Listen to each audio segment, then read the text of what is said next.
砌完1至4，梗係要砌5至8啦。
砌起晒4隻啦。咁第一隻咧就係射擊型嘅，有支槍啦，同埋有個盾添。活動關節咧亦都係手有3節嘅，喐到好多方向嘅姿勢嘅。腰咧亦都有得轉啦，但係就有少少頂住啦。腳咧就2節，就做唔到好多姿勢啦。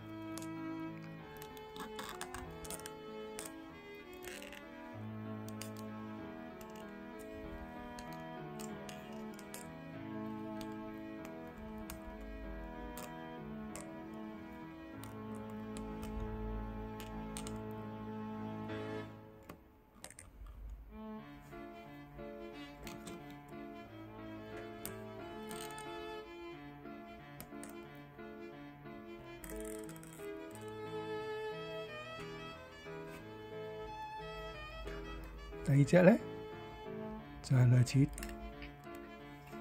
履帶機械人嘅形態啦，所以就比較矮細啦。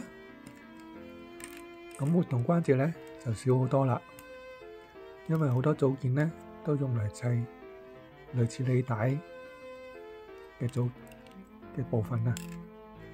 咁腰咧亦都有得轉嘅。頭亦都有得轉嘅，手咧就只係得1節啦。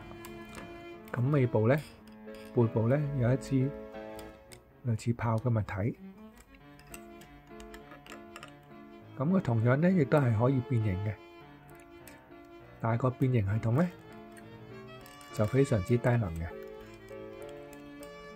首先咧就將2隻手打橫啦，然之後個身向前彎。2隻手咧就彎去後邊，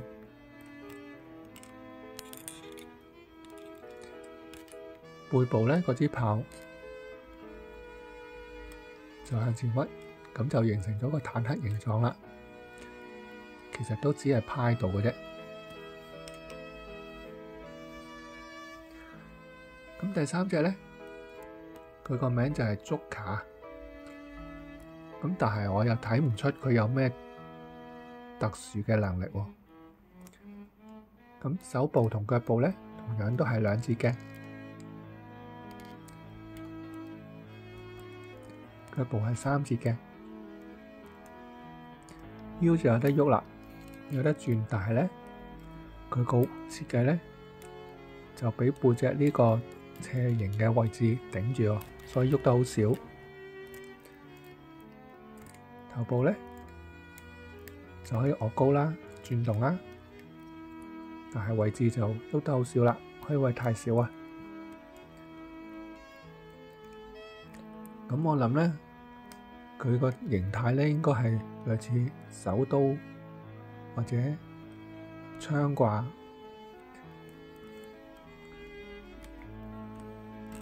個形態外形咧其實就怪怪地。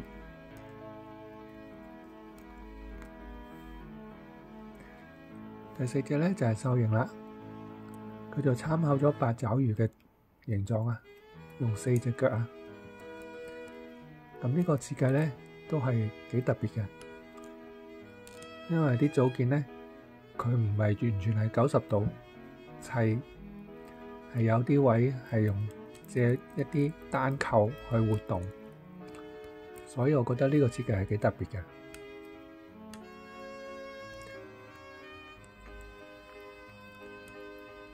4隻腳亦都可以做好多唔同嘅姿勢啦。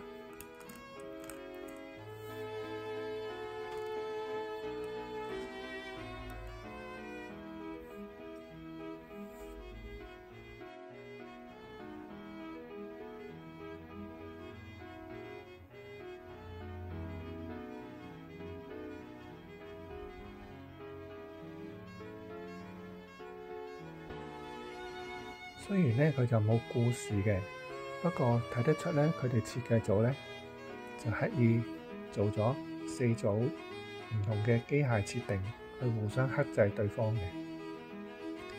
譬如射手同劍士啦，力量型同竹卡啦，一個坦克車同變形嘅戰機啦，同埋兩隻唔同形狀嘅獸形態啦。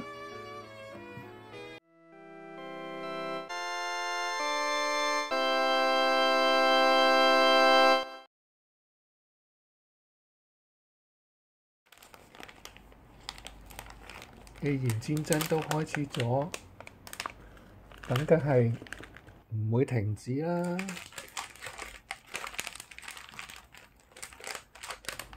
戰爭會一直延續落去，直至和平啊！